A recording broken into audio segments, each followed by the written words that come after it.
Life is too short to live it feeling stuck in a rut. Does your outlook on future possibilities have you asking, is this all there is? Maybe you feel that no matter what you do, your career does not seem to make any significant progress or impact. Maybe your family feels more distant from you than ever. The truth is, there is so much more for your life, and you are not alone. Beyond the Rut podcast brings you stories of inspiration and practical tips to help you get unstuck in the areas of faith, family, fitness, finances, and future possibility. From those who have journeyed those paths before you. Head over to beyondtherut.com where you'll find episodes to the show, links to where we are syndicated like on Apple Podcasts and Spotify, and download our free resource titled Measure It to Make It, where you can create the roadmap for the life you've always dreamed of living beyond the rut. And, you're going to have to put a spoiler alert at the beginning of this podcast. If there's ever a time where we needed to pull together as believers of Christ and unite and try to strengthen and make the world a better place, it's now. Mm-hmm. And that sounds like he's preaching our message. There's one body, one church, one spirit, one hope. The realities of the faith, the realities that unify us are already there. Christ prayed for unity. What should we be praying for? I mean, it's the one prayer request of Jesus. Think about it. In the Bible, that we actually have a say in whether or not it comes to fruition or not. I think in what God has done in you guys in this podcast and the multitude of folks that you're reaching, the diversity, whatever God intended when you started this, He's able to bring it to completion. Hey everybody, welcome to the Whole Church podcast. I am one of your co-hosts, Joshua Knoll, here with the other co-host, the one and only TJ Tiberius Juan Blackwell. Good to be here, as always. Yeah, and today we're here with another very special guest, Christian Taylor of the Holy Post and the director of The Girl Who Wore Freedoms, what we're here to talk about today. We're really excited to have you on. Welcome to the show. Thank you very much. It's awesome to be here. Super nice to meet you guys face to face. You too. Oh yeah, I've been listening to the show she's on for a long time, so I've naturally been following the kind of production of her movie for a while, and me and TJ got to listen to it early, so we're really excited to talk about it. But before we do, we always like to review some of our audience's engagement. This week for our Monday, we asked on our social media accounts, what is something that's been in your car too long? And Abby said an empty can of beef broth that rolled into the middle seat. And that was just a pretty unique answer. So I thought people needed to know that. And good luck, Abby. She said it fell out of the recycling. Right. I don't know. They have recycling in their car, I guess. Yeah. Not unrelatable. Yeah.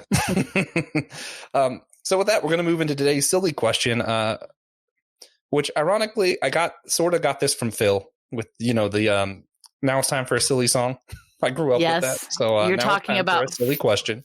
Phil Vischer, just for everybody's information. Phil is he is the head of the Holy Post podcast. He's also the creator of Veggie Tales and What's in the Bible, and he is one of my longtime friends. So yeah, good guy from what I can tell.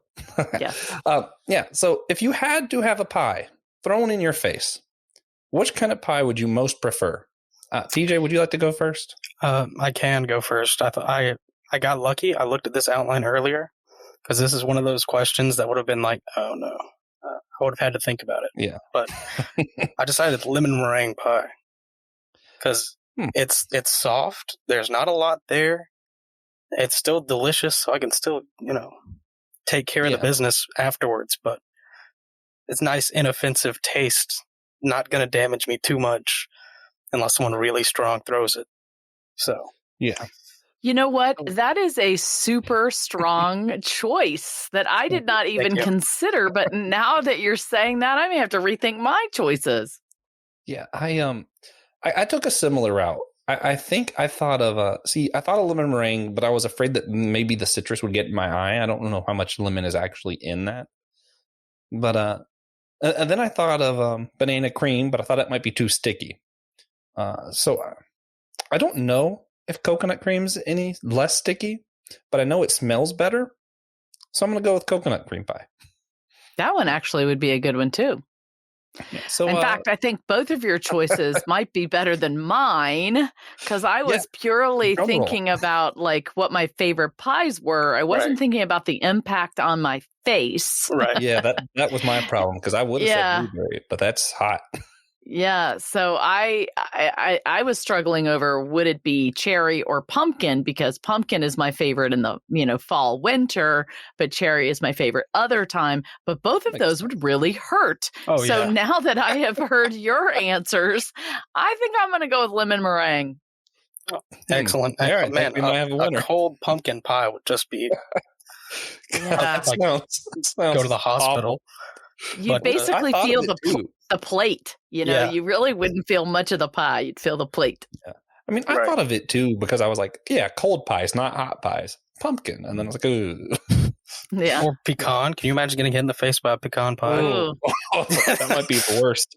So next silly question will be, what is the pie that you would least prefer? Right. Anyway. Yeah. So, onto the real podcast. You are the director of The Girl Who Wore Freedom, which you were kind enough to let us see early. We both enjoyed it a lot. Really, really good World War II D-Day documentary. What can you tell our listeners about your inspiration for the documentary and the name of the film? Yeah, so The Girl Who Wore Freedom is the story of D-Day, but from the perspective of the French. And it's really more than that, because it is the love affair between the French people of Normandy and the GIs that liberated them that I discovered when I was there in 2015. So I went to Normandy for the very first time because my oldest son, Hunter, was with the 101st Airborne Division, and he was sent to Normandy, France, to be part of an honor guard of the 101st Airborne Division. And when he called me and said, Mom, the Army is sending me to France, I said, we're going to France? And he's like, Mom, you are not going to France. And I was like, oh, really? I'm not? So, of course, I went to France, and I'd never been to the country before, didn't speak the language, had never driven in a foreign country. So it was quite the adventure. I had no idea how I was going to find Hunter, but we did end up finding one another. And in the first 15 minutes that we were together, a beautiful French woman walked up to my son and asked to take a picture. And after the picture was over, she told me the jacket that she was wearing had been given to her mother in 1944 by an American GI. And that began my conversation with the Boucherie family. Danny was 5 on D-Day and Jean-Marie was 7. And I was just stunned to be in the presence of people, firsthand eyewitnesses to, the Battle of Normandy. And from then, the rest sort of is history. We became friends, and eventually I decided in 2017 to make a film about their lives and those other ones that they introduced me to. And our film was finished June, D-Day 2020. And it's now been in its film festival run for the last 9 months. And so that's where we are today. A very successful film festival run, I've noticed. Yeah. We've had like 20 awards, and we've gotten distribution already. And so that's pretty amazing for a first-time filmmaker. And I tell everybody it's a complete and utter miracle. I'm a first-time filmmaker, and I genuinely mean that when I say it. Usually it takes 5 to 10 years to do a documentary of this scope, and it really took me 2.5. And I give God all the credit for that. I felt like he called me to do this film, and I just said yes. And I was obedient every step of the way, even though I really couldn't see where I was going. And I love this story because I was a year earlier trying to find out what it really meant to hear the voice of the Lord. And I was on this journey of trying to understand and discern the difference between the Lord's voice and any other voice in my head. And I ran across the scripture in Jeremiah 29 where the book says, Jeremiah heard the Lord say, Jeremiah, your cousin's going to come and ask you to buy a field, and I want you to do what he says. And Jeremiah's cousin came and asked him to buy a field. And Jeremiah did. And then there's a line in there that jumped out to me that said, "And when this came to pass, Jeremiah knew it was the voice of the Lord." And that was in stark contrast to what it began with, which was Jeremiah heard the voice of the Lord. And I thought, that's so fascinating. He heard the voice of the Lord. He moved forward believing that it was true. But it wasn't until after the thing happened that he knew with certainty it had been the Lord. And so when I felt like I heard the Lord tell me to do this thing, I thought, okay, I think I hear you saying this. I am going to move forward in faith that this is what you're calling me to do, but I'm going to hold it loosely in my hand, knowing that you could call me to do this thing, but that thing in itself might not be the end result. You might have something more along the way to teach me. But if I am standing on Utah Beach on the 75th anniversary of D-Day with a produced film that I am showing in Normandy, then I will have known it was the voice of the Lord. That was basically my fleece that I laid out in a sense. And, it was a huge lesson of learning how to listen to the Lord and walk with him on a daily basis when he called you to do something big and you couldn't see the whole picture. Mm-hmm. Awesome. Wow. Yeah, that's pretty powerful. Okay, this is just a quick aside question, I guess. The narrator of the film, is that your voice as well? It is me. He didn't watch the credits. I thought so, but I wasn't completely sure. Look, I don't watch credits. I can't read. They were cool credits. It was like the tree color, and it was cool. I enjoyed them. Yeah, I'm glad you watched the credits. The credits are amazing. We had a guy named Daniel Petrino in Nashville design our credits. It's not just a black scroll, and they're pretty amazing. We're super proud of those. They are the best credits in any movie other than Marvel that I've ever seen. So, but I did narrate it. Interestingly enough, I didn't start to do that. When we first started this film, I really wanted this to be more of a Ken Burns type documentary. He was sort of my documentary filmmaking hero. And so I had asked Peter Coyote, his usual narrator, to narrate our film. And so that was my plan. But my plan went all awry when all hell broke loose in February of 2019. And I just did not have enough time to pull that all together. And so I had to do it. It was quick and easy and didn't cost me anything. You did a good job. I really enjoyed the narrating. I actually thought it was really cool to have, because so often the narrator is just what sounds like an older male. And to have a strong female voice, I was like, wow, that actually, it brought a lot of character. I enjoyed that. I'm glad. Thank you. Yeah. So 2 of my favorite stories from the film were, the one was about the guy who actually got shot by American soldiers in the back and went on to commemorate the Americans for what they did in Norway anyway. And then the other one I really enjoyed was the beautiful, the memorial scene at the end on the beach. Mm-hmm. I really like the story behind that. I don't want to spoil anything for people, but the beautiful scene at the end there. Did you have a favorite story of the ones that you did cover in the film? Like, do you have a favorite one? Well, the one that you're talking about, and you're going to have to put a spoiler alert at the beginning of this podcast. But the one that you're talking about is Michel de Vallivier, and Michel de Vallivier lived at Brécourt Manor. And anybody that has watched Band of Brothers episode, I think 2, will remember that Dick Winters was the one responsible for liberating Brécourt Manor. And Michel de Vallivier was the owner at that time and lived there. And his story is just really unknown. In fact, Tom Hanks asked to tell his story, and the family would not let them because they did not want it to be construed in any way, or they didn't want them to tell it. I learned about it on my first trip to Normandy, and when I learned about it, I thought, oh my gosh, that absolutely typifies the French people that I know, which is, there was some grievous thing that happened here, and yet it did not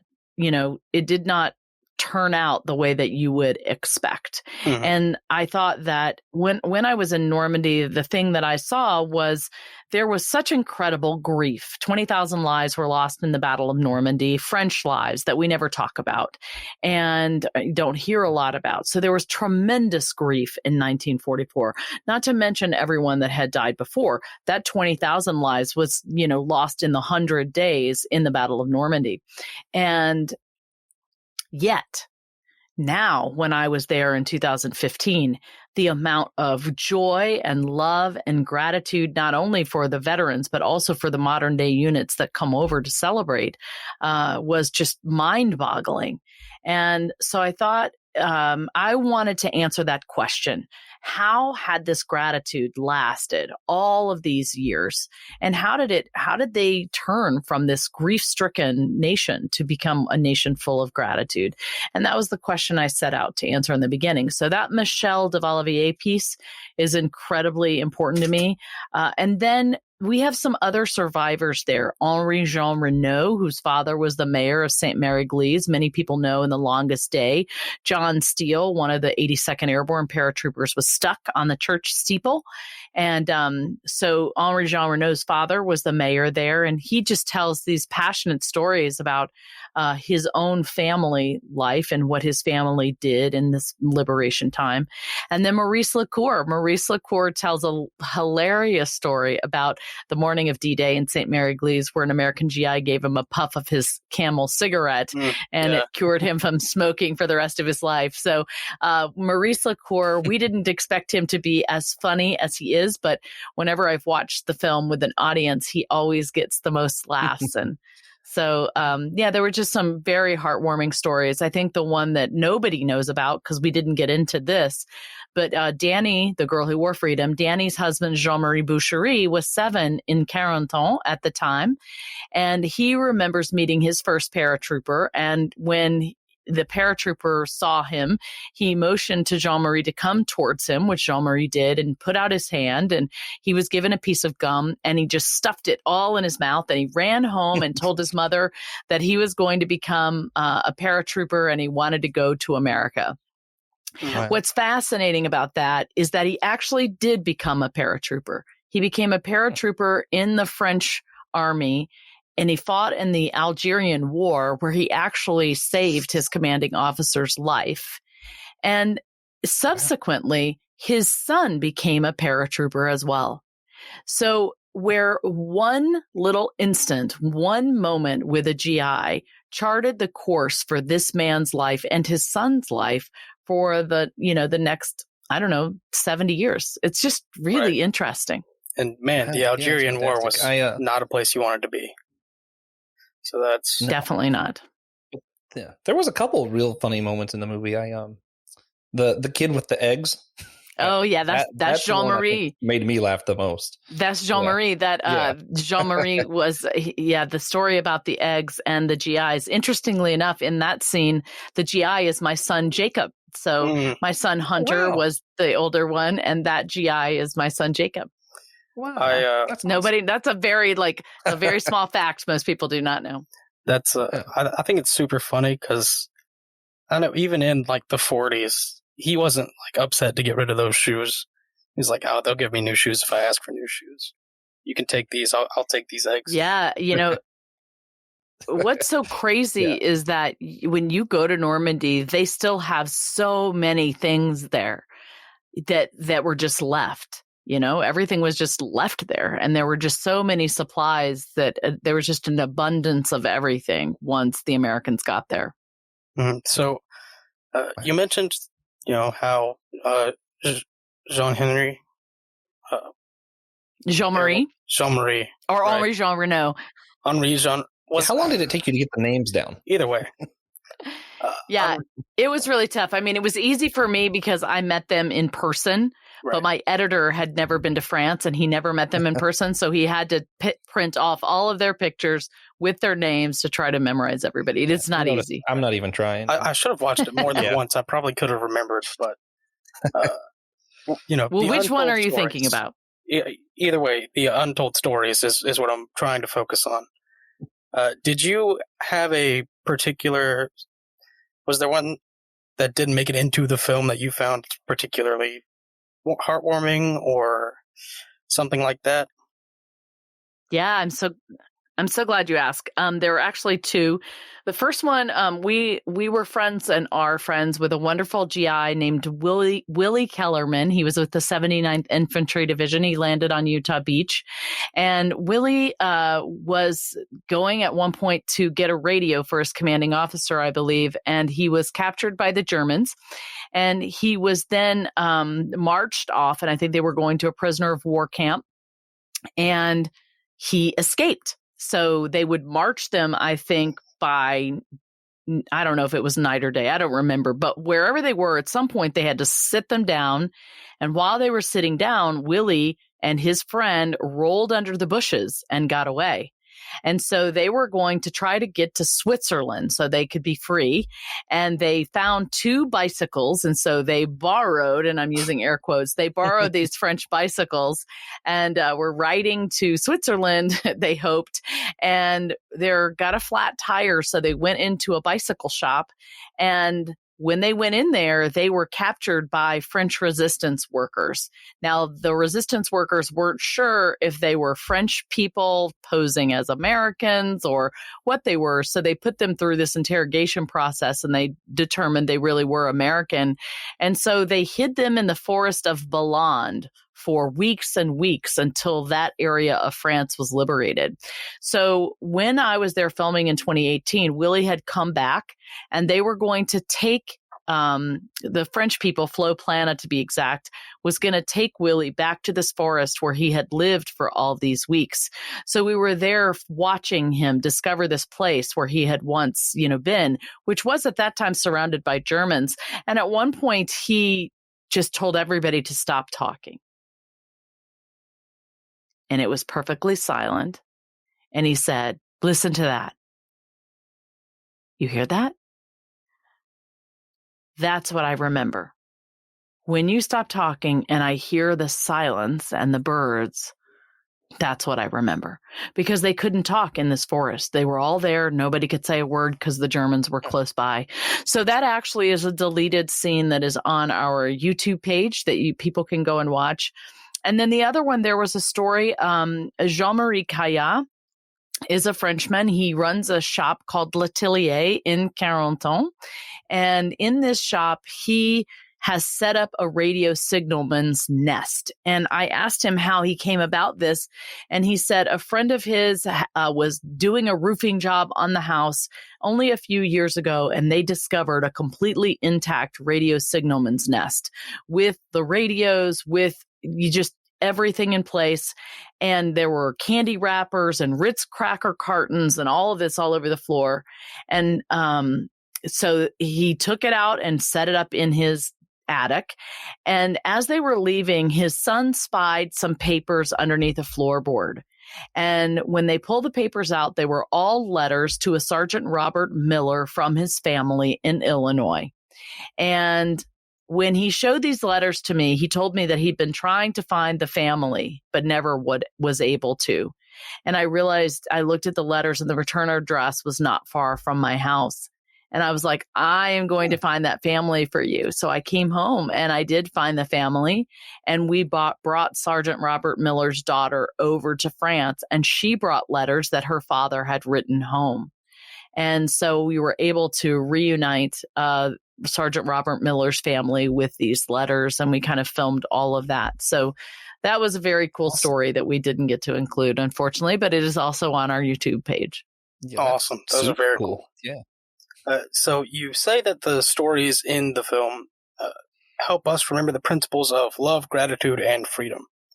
Do you believe that doing this project, remembering these values through the project, has helped further develop your own Christian walk? Well, absolutely. I mean, when you think about, when you think about those things, love, gratitude, and freedom, all of those things are summed up in the gospel and what Christ came to do for us. And that was actually what I saw when I was in Normandy. I saw the salvation story. I saw a group of occupied, oppressed, needy people.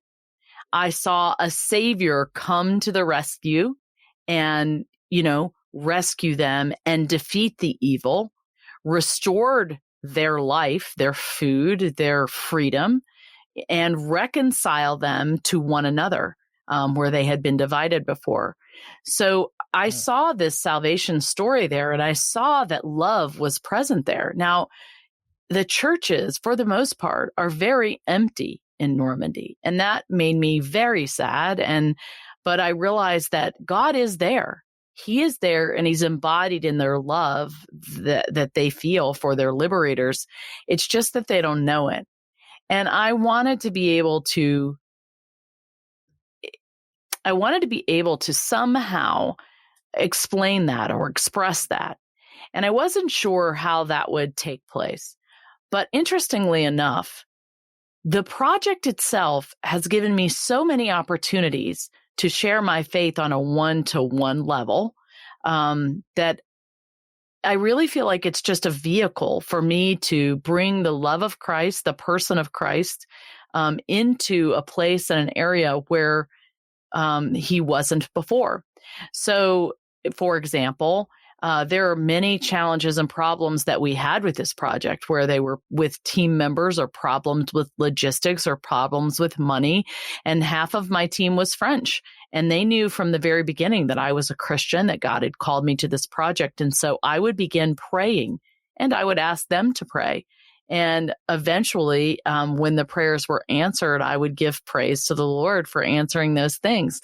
So they were watching as I would walk through and trust the Lord to provide or solve or direct. I also began praying that a church would be planted in this area. I had a vision of maybe a retired U.S. Army chaplain coming back to live there and start a church. So I began praying for that. And interestingly enough, when I went back to Normandy in 2019, I was driving down the road in Carentan and I saw this thing that said Church Evangelique. And I was like, is that a church? And I went inside and of course, I didn't speak the language. I was all by myself. And I walked in and discovered that it was a German church plant. So there were 3 Germans in there, and they had found a French pastor, a young French pastor from Lyon, and me. And I walked in and they spoke a little broken English. And I said, I have been praying for this church for 3 years. And then it dawned on me, here I was in the church that I had prayed for, and we had a German, a Frenchman, and an American, all who loved Jesus. Wow. And that just gave me chills, And so, and even to this day, my husband and I have decided to buy a home in Normandy, not that we would live there year round, but for part-time. And I just think it's more of this relationship ministry that I am being called to do, to befriend and to share my faith in a doing life way, Right. Yeah. And that's a great example of church unity too. So something we love to talk about. Hey guys, we just wanted to tell you a few of the ways that you can support us, the Whole Church Podcast, your favorite church unity podcast. Yeah, so you can subscribe to our show on wherever good podcasts are found. You can rate our show on Apple Podcast or Podchaser. You can sign up for our newsletter using either our website or by emailing us at thewholechurch@gmail.com. You can follow us on Facebook, Instagram, or Twitter. You can share this episode on your own social media accounts. You can donate to our Cashapp using the tag down below in the show notes. Or you can sign up for our Patreon at patreon.com/The Whole Church Podcast. Yeah, especially that last one. TJ, you always say that. Perhaps I was told to say that. However, it's especially true for Patreon. You get access to a bunch of bonus stuff we do. You support us. We have a lot of goals to reach. It's kind of a great way to support the show. All right. Let's get back to it then. Yeah. But so that that's incredible. It's always nice to hear about new churches, as long as they aren't combative with other churches. That's not exactly our thing. But one of the things that interested us most from the film was the moments that showed the soldiers from France, America, and Germany in the modern day D-Day remembrance. You show how people were united by remembering the liberation that took place on that day. Do you think there is any way the church can do better with something like this, where people from various denominations could get together and remember our liberation in Christ?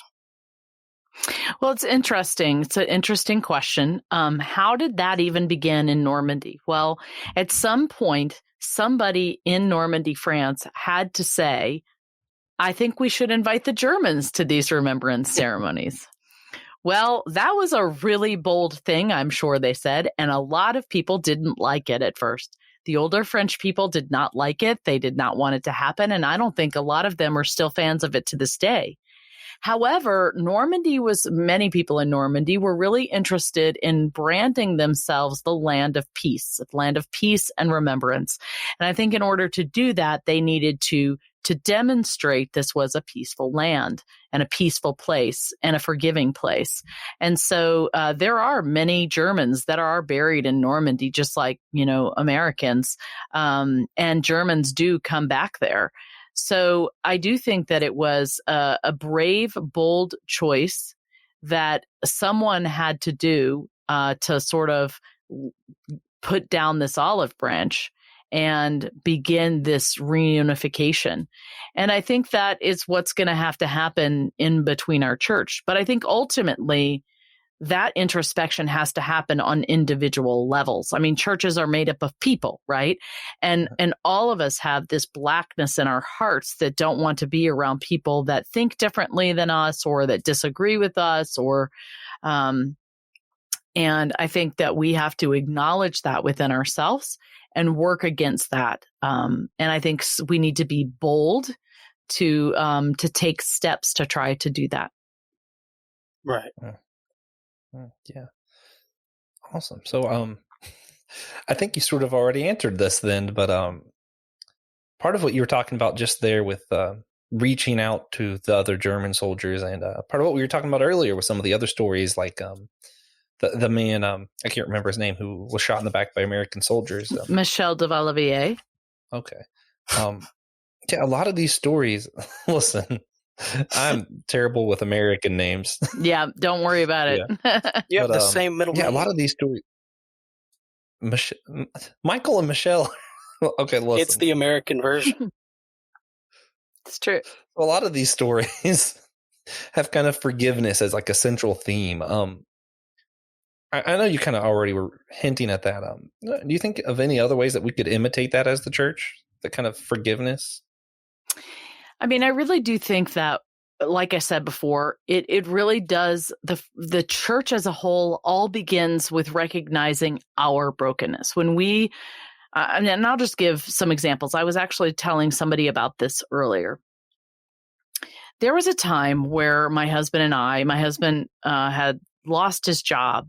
We had lost our house, and we were sitting outside of a house that we were going to rent. And I didn't want to go in, and I was so mad, and I was crying.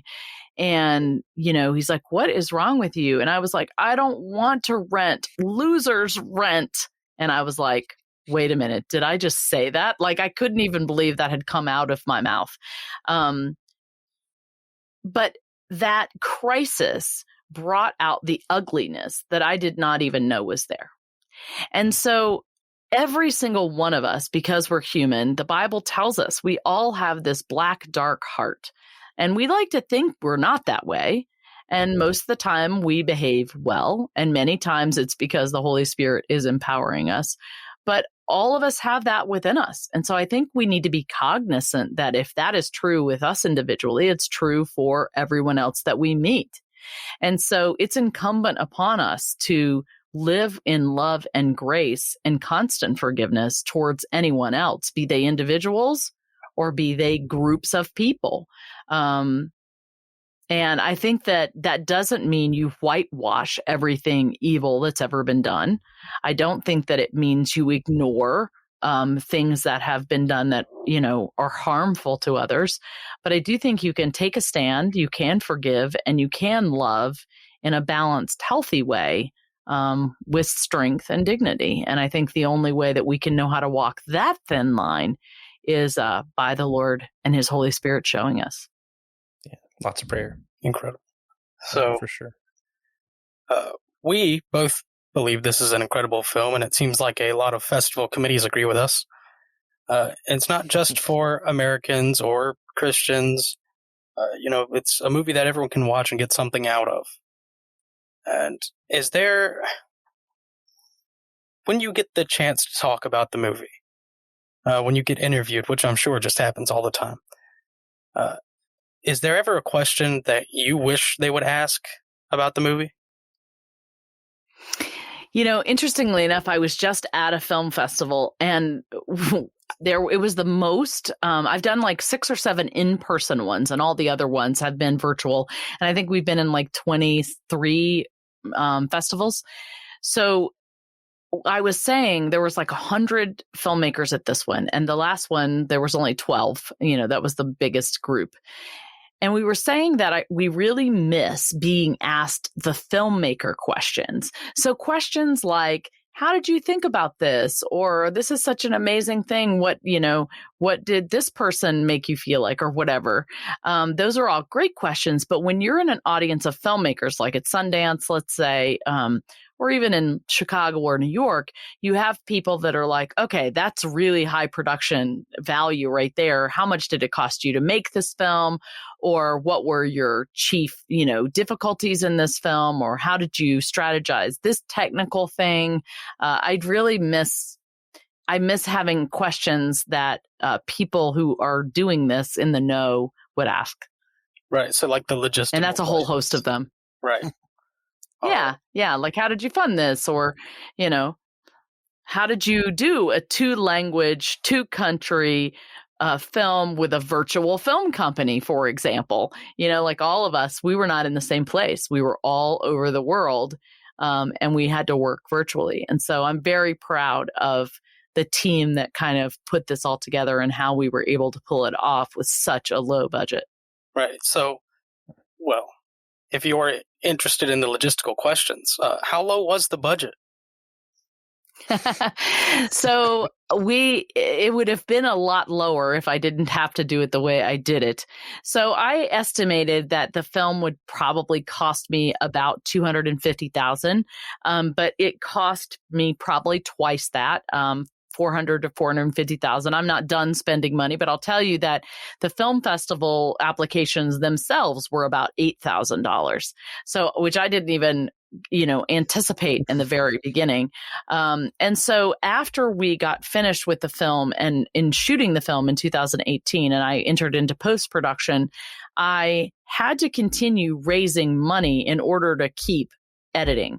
And so I would have to go around to the country. I would show our rough cut. I would try to raise money. And I did this like over 40 times, 11 in France and the rest in the United States.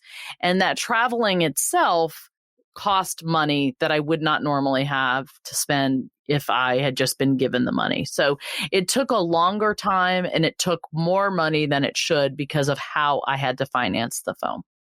But I would say around $450,000 to date. Right. So far. So were there any, what were the biggest differences between fundraising in France and in America?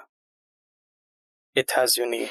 Well, I thought that I would get a lot more funding from France, quite frankly, because whenever anyone sees this, all they want to do is go to Normandy. Like I talked to one of the French embassy officials, and they told me that this was the best PR for France they had ever seen. And I knew that was going to be the case. So I thought for sure they would support us. And honestly, there has been very little French financial support. They are not a philanthropic-minded country, and I did not know that before I began. They don't have sort of the tax breaks for philanthropic giving that we have here in the United States. So they just don't have that mindset about things. And we did apply for grants and stuff like that there, but we got turned down for those. So the generosity for the most part has come from the Americans, but there is one Frenchman. His name is Nanu. Nanu gives us, I think, $25 or $50 every now and then. And he's been doing that since 2018. And it is the Frenchman that has supported us most faithfully over these many months because of how passionate he is for the veterans. So those tiny little faithful gifts have meant such an incredible amount to me. Right. Awesome. Praise God. Praise God. Just looking at pictures of Point Du Hoc is enough to make me want to go. Yeah, it's a beautiful place. You have a place where people can go to still make donations for the film, right? Yeah, I do. thegirlywhoreefreedom.com/donate. Right now, we really are trying to keep paying our bills. We have about $25,000 in back bills that we're trying to pay. And so any little amount would be helpful. We also have a podcast called Documentary First, which is a podcast of a first-time filmmaker's journey. It tells a lot of behind-the-scenes stories and then what it's like for a filmmaker as you kind of go through the process of selling your film. And in order to keep that podcast going, I would love to pay my people that help me every week. So any little amount of help is I'm most grateful for. Oh yeah.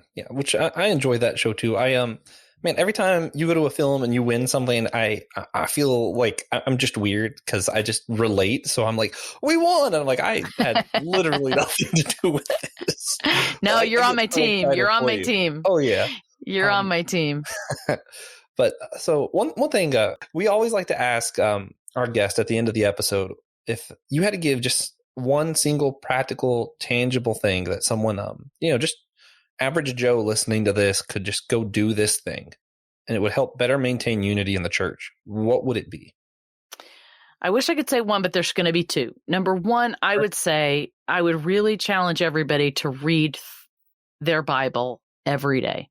I read through the Bible with my friend Sarah Murdoch and Judith Nolan, and we do it in the YouVersion app. We read through a plan, and then we talk every morning about what we have read. And reading the Bible, and we do it in a year, like read through the Bible in a year. Every day it refocuses my mind intentionally on who God is and his bigger picture. And I think if we commit to doing that, it begins to transform your mind in the way you think and live.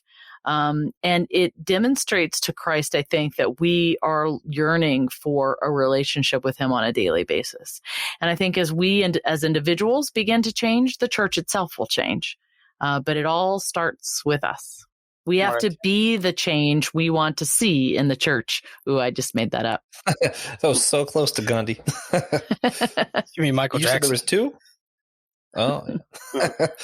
And the second one, it's confessing our sins. I think that we need to be intentionally confessing what our sins are. And we need to do that individually, but as well as collectively. As a Christian church, I've been thinking a lot about racism throughout, our time in the United States. I came from the segregated South. There were horrible things that were done there in the name of Christianity. And I was part of that culture. I didn't know it. I didn't participate in it that I know about, but I still feel like I should collectively be confessing that and repenting of that. So I think that would be a good thing for people to do. Yeah, if TJ doesn't mind, continue. Just a lot of people struggle with that idea because they're like, "Well, I never did anything racist, or I never did that." So, what do you say to people like that when you confront them in conversation? Well, I think that we have to keep in mind that we are thinking only about ourselves in that context. And we are one continual people from the beginning of time until now. And if you look back at the Old Testament, there were so many times where people were called upon to collectively repent, even if they may not have done anything. God called them all to repent as a nation for everything that they had done and for their disobedience. So I feel like if we're going to use the Bible as the authoritative word of God, we have to then mirror what God told his people to do. And so I do feel like, falling down before the Lord. And there are plenty of people in this world, Christians, in fact, who may not, pray on behalf of their family, pray on behalf of their church. But I do think that the Lord hears praying people and he hears us interceding for others. And so I would certainly say, what's the harm in it What is the harm in collectively repenting for past evils that human people have done? Yeah. My dad used to tell me that a lot when I made mom mad. What's the harm in saying I'm sorry? Yeah, you're right. So if our listeners, found a partner to read the Bible with and started to confess their sins, what changes do you think we would see in the church? Well, I think that if people do that and they get involved in their church, then you begin to see a transformed group of people, and then the church begins to look differently. I think right now we are struggling to have a real committed church experience, because particularly COVID has really, really thrown a loop in this. But I think we were struggling before, being committed to church attendance and church groups and things like that. But I do think, again, if people are reading their Bible, if they are confessing their sins, if they're walking in relationship with one another, imagine this. Imagine for one moment that we as individuals, every individual that confesses that Jesus is the Lord, imagine if we were all living like the first century church. Would anyone, the only people that would have problems with the Christians would be those that are antagonistic to the gospel. If Christian people actually lived in love with one another across the broad spectrum, people would not have any complaints for Christians, other than, maybe they're communists, I guess. I don't know. But I just think right now we bring all of the harm on ourselves when we say we love Jesus, but yet we treat our neighbor or we treat an immigrant, in a dismissive, disrespectful, non-loving way. Mm-hmm. And that's a big part of why we want church unity. Good word. So we can, act as one church and stop hating people. But anyway, that will come in time, hopefully. Yeah. Great word. The last thing we like to do before we get into... I think God has to redeem our hearts. Right. And I hope he does. A little quicker. It's getting dicey out here. But the last thing we like to do before we get into our outro is our God Moment segment, which is just, a moment in our lives recently where we share or where we found God, whether it was a moment of worship or a challenge or a blessing. And I always make Josh go first because it gives us plenty of time to think usually. And it fills me with joy. So Josh, do you have a God moment for us? Yeah, so I'm about to get my second vaccine shot. And I'm really excited about that. Yeah. And starting to, line up opportunities to see some friends and stuff that I haven't seen in over a year. And, I'm always thankful to be able to see TJ. We still see each other sometimes, but every other weekend. I don't know. It's exciting. Yeah. It's exciting to be able to see other people and to, I guess I forgot what a blessing community is. And I feel challenged to not take it for granted again. So, yeah. Awesome. That's awesome. So I will go next to give you plenty of time. But mine, kind of related to today's episode, I recently watched a movie. I think it was called The Girl Who Wore Freedom. But yeah. It's a good movie. You should check it out. But it really... It's kind of... I have a big problem with Twitter. There's a lot of discourse that goes on Twitter, and a lot of it makes me pretty angry.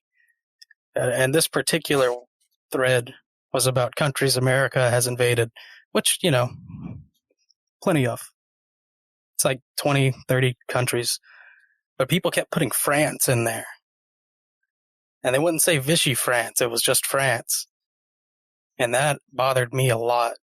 Because, they're staging it as like some big hostile thing. That, like no one in France wanted this, whatever. But I'd recently watched a movie called The Girl Who Wore Freedom. And it really reinforced my stance on it that maybe not most, but but it seemed like most Frenchmen are glad that that happened and thankful for America's invasion of France, which was Vichy France, which is not France. But so thank you, Christian Taylor, for doing that for me. It was really great, and it really appeased my mind and my soul. Well, you are welcome. I'm so glad. I find that so fascinating. I'm certainly glad I didn't find that thread because I would have had to wade into those waters. But, there's actually a line that a Frenchman in my film says. He says, they didn't come to conquer, they came to liberate. And that is true. We may say the invasion of Normandy, but they don't think of it over there. They just say the Battle of Normandy, and they say the liberation of Normandy.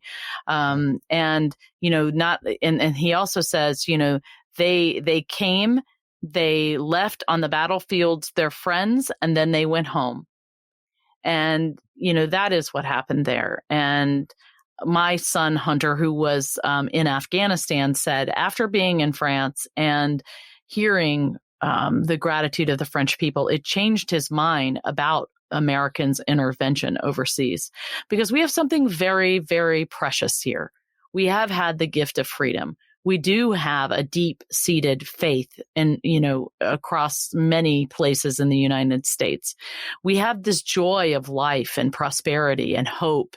And when we go over into other countries, just our personalities and our ideals of independence and freedom begin to change other places. And so I would have had a lot to say clearly about that.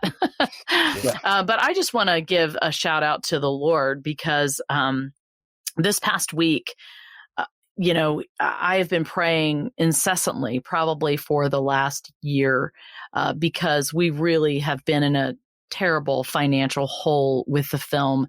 There were about $20,000 worth of invoices that I had sitting on my desk all during the pandemic, where I couldn't pay people that had worked for me to make that incredible film. And I was I was doing everything I could. All of our donations had dried up, because that's how we funded this film, is through the donations of so many people.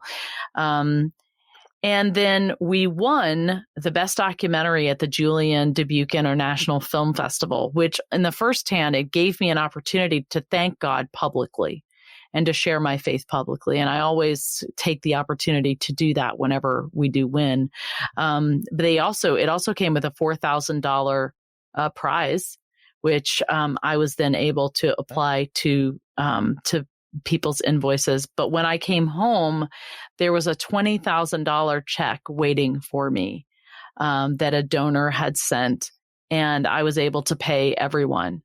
So that was just a huge answer to prayer, and not just for me, but for all of these other people that really needed the money.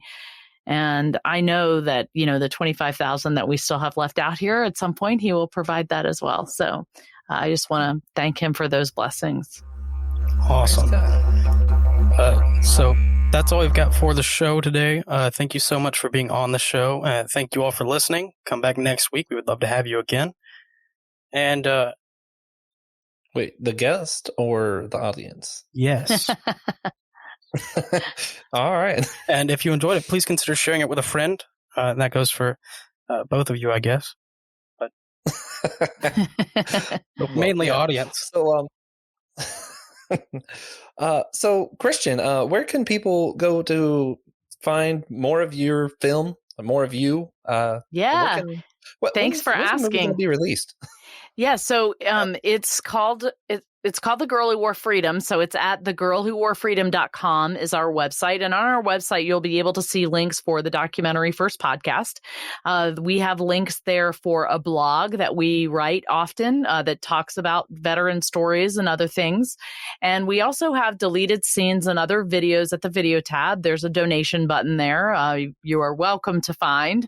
And then you'll see a film festival tab there. And at the film festival tab, it shows you the festivals that are coming up and how you can watch them. So the next film festival that's coming up is the GI Film Festival, and it begins May 18th. And we are doing a live screening on May 19th at 7:30 p.m. Pacific time.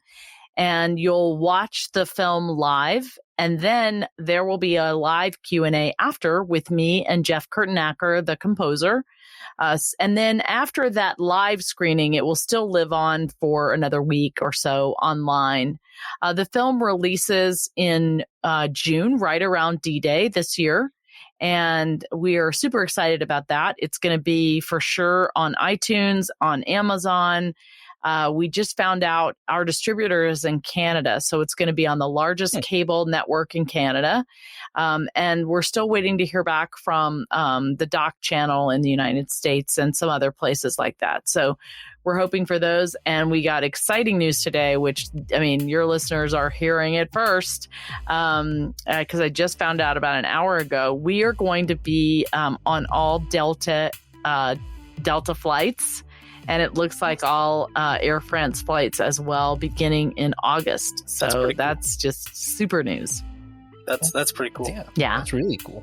I can't wait to watch the movie on an airplane. I mean, I know that sounds silly, but you know. You can watch your own movie on a plane to France. Next time, I'll be going to, I'll be going to Arizona later. Delta has it. I can just, I'll work that out. For sure.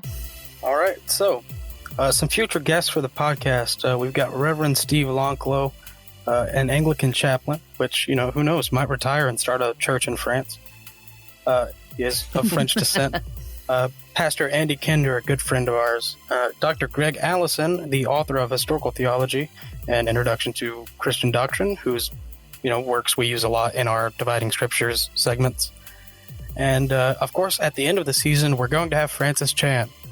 Hopefully. Yeah, he just, we haven't scheduled that yet, but it'll probably happen. Right. Yeah. So when he agrees to be on the show, season 1 ends. Thanks for listening. Come back next week. Love your support. And hope it continues. And if you would like to hear the very last thing we do on the podcast, head over to Patreon, slide us a couple dollars, and we'll get you right to that.